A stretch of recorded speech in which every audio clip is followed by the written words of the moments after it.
Technology and Humanity Award introducer, Ms. Maggie Lee, and she's the Executive Director of Chinese New Hope Cancer Care Foundation. Now let's welcome. Good evening, everyone. I'm so glad to be back here, CIE, and met a lot of my old friends. And I have to say, you didn't have any change, like Dr. Chen, Dr. Huang, a lot of you. And this is my great privilege to introduce you the recipient of this year's Technology and Humanity Award. Actually, she's not a stranger in the community. And actually, she doesn't need too much introduction. So, it makes my job much more challenging. She's elegant with wisdom. She's humorous with wit. And she's lovely with compassion. We first met more than 15 years ago. At that time, I was a reporter, and I always came to her place. And of course, I became her fan, and even asked for her autograph, and become a collection. I'm gonna collect one more for today. She was a researcher, of course, a lifetime mom of 3 smart, quote-unquote, creative kids, and of course, a Silicon Valley wife. None of this is a very easy job. And we started chatting with each other, and she shared with me how he handled those tough tasks. Those are some stories. One day, she had to take her sick baby boy, his name is Mark, okay, to her workplace, which is a Stanford lab. And she had to play with him the hide and seek, so the mom can get a chance to dissect a big rat. So the little Mark will see mom kill a rat. Poor Mark. Sorry, Mark, I know you are not here. And when Mark became a teenager, the mom saw him kiss a girl in the front yard. Trust me, it's not like a goodbye kiss. It's a real kiss. And the mom come to the boy, son, I'm not ready to be a grandma, okay? And the son replied to the mom, Mom, don't worry, I'm not ready to be a dad either. So we say the tension between the mother and the son was dissolved. Actually, we are getting closer. That's because we're fighting together against a very strong and no one will take lightly an animal. We call it cancer.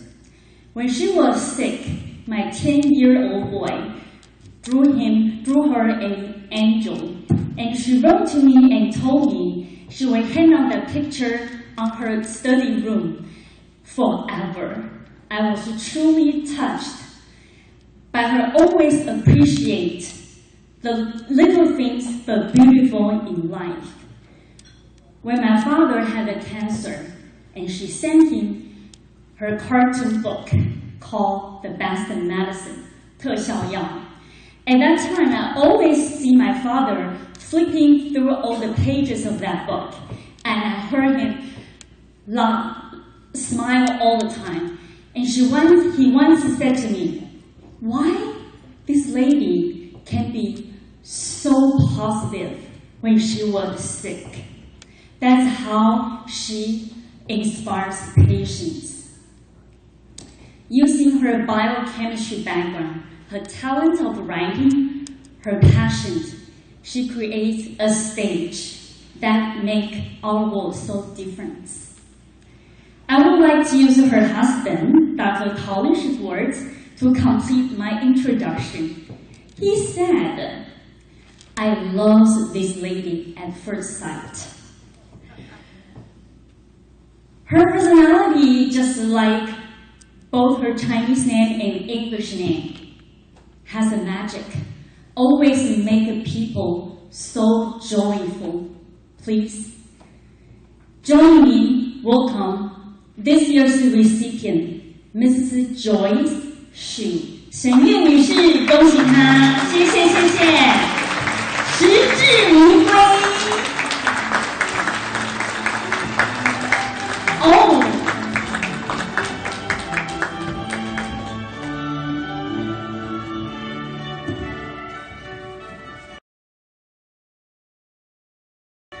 Now let's welcome Dr. Hsu, Ms. Lee, Dr. Yan, and Dr. Vaughn to give the trophy and certificate to Ms. Hsu. And this flower actually is sent by the little Mark. Now he is like 40-something. He sent an email to the auntie. Send my mom a flower. Wonderful. Yeah, great. Congratulations. Take more pictures with the flower. Huh? All right. This is actually very pretty. Right. Something more. To make Something it more. There's something more. Just hold this for you. Congratulations. Yeah, this is a certificate saying that this is true. This is.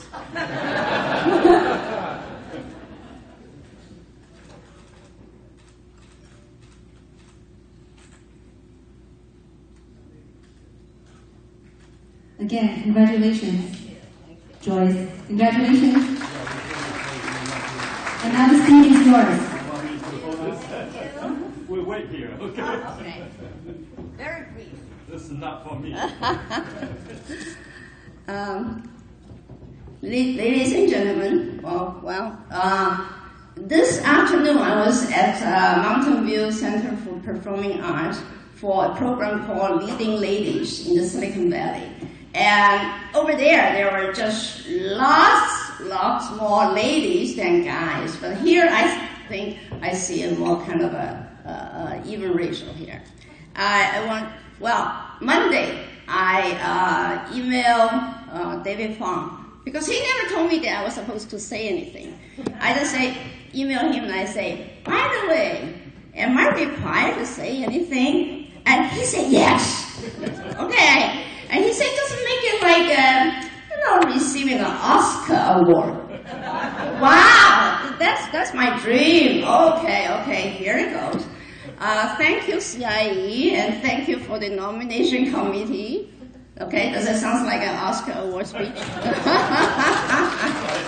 Anyway, I want to thank a lot of people, so bear with me a little bit. I'll make it very, very quick. I speak very fast. I want to thank my husband for flying back last night, late night, from Asia, so that he will not miss this chance of seeing, usually he's on the podium more.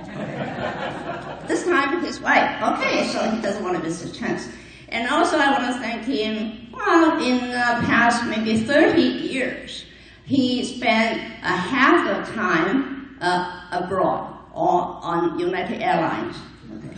So that gave me a lot of time to explore my own interest. Yes. So I want to thank him for that. And people know that I am quite involved with live theater. Okay, so I talk a lot with my hands waving around. And when I was doing the live theater, I put him down as producer. And he was very happy, because how nice, get a nice title without actually doing any work. So, but pretty soon he realized, if my production loses money, he's have to produce some checks for me. So that's what producer means. And, but once I did produce one thing, I produced something like 8 or 9 productions here in the Bay Area. And once I put my own name, because at that time I don't know what came over me. I just want, once in my lifetime I want to be a producer. So I put my name down. And he later realized, and he got a little upset. He said, why are you not using my name as a producer this time? And I said, this time, actually, my love, I think I'm going to break even. Okay. enough jokes about my husband. And I'm very pleased today that with I have two passions in my life at this point of my life. I got some other ones that I never really do too much about it. And at this point, it's my live theater work and also my cancer awareness work in the Chinese community. And I'm so pleased that today, well, with these two kind of work, I need big groups of people that participate with me. And there are a lot of them, just really passionate and loving people. And tonight, I'm so happy that I get some of the very special people that representing these two groups. So may I call out the names because they are on my guests. Dr. Edmund Tai, and he's the president of the New Hope Chinese Cancer Care Foundation here in the Silicon Valley. This is already the third year, and he himself is an oncologist of Palo Alto Medical Foundation. And there's every other Wednesday, I'm so touched every time I go there, every other Wednesday, and that's the time that he will meet face-to-face with patients and also their families to answer questions. Some of them even just keep on answering questions. And then when they get to talking about maybe tofu recipes, then I say, okay, that's enough. Get on to the second patient. And also his lovely wife, also a medical doctor, Dr. Kim Ha-young. Yes, she works in the ER.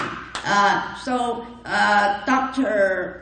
Tai probably takes care of chronic patients, and his wife, Sprafer, she takes care in the ER room, emergency room. Okay, and I have three lovely ladies here that involved with my theater work.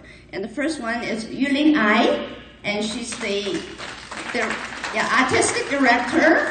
And she herself, an actress, very successful in China, and she's with the Hua-Yi production group. And also Su Chen, and she's a lovely actress, and also a donor. And also Anju Tu, who is that little girl, and she's very versatile in her acting. And they all brought along their spouses, Mr. Zhang Zhang, and who's our critic, and also Mr. J.J. Lin, who is an entrepreneur, and also Jason, too, he is an engineer. And you all have met Maggie, and she's the executive director of our Cancer Society, and also my sister, Cynthia, she works at Morgan Stanley, and she supports everything that I do, And I want to thank our parents that have Cynthia, and that provides me, we are each other's best friends. That's how I would say it. Yes. And, so I want to leave and share with you one little thing, because people all know that I have breast cancer, so I have I would say I was a chemist before, and then when I was about 50-ish, I had my second act, I would say. And that is really what following really my passion and my love, and that's live theater. And I think one thing I would like to probably say to you is that, of course, having cancer is bad news, but I have something to thank cancer for, because it gives me a wake-up call about taking care of my own health, And also, when I was lying there after chemo treatment, all I can do is lying down there. And I have a lot of time to reflect on my life. So what's important in my life? What do I do? If I live through this, what do I want to do so that when one day I do leave this world, I will have no regret. So that kind of thought and give me the courage to not afraid of failure and taking risk. So the same year that I was diagnosed with breast cancer, that was the same year that I had my first production. And also the same year that I started to become a volunteer for the Cancer Society. And so for people who, I'm sure in this group, which is younger than me, most of you, probably you already follow your passion. But if any one of you have not made your dream come true in this up to now, please do it. There's still time. Okay. So the worst thing that happened to a person could be actually the best thing that happened to a person. So this is what I want to share with you. Thank you for your time.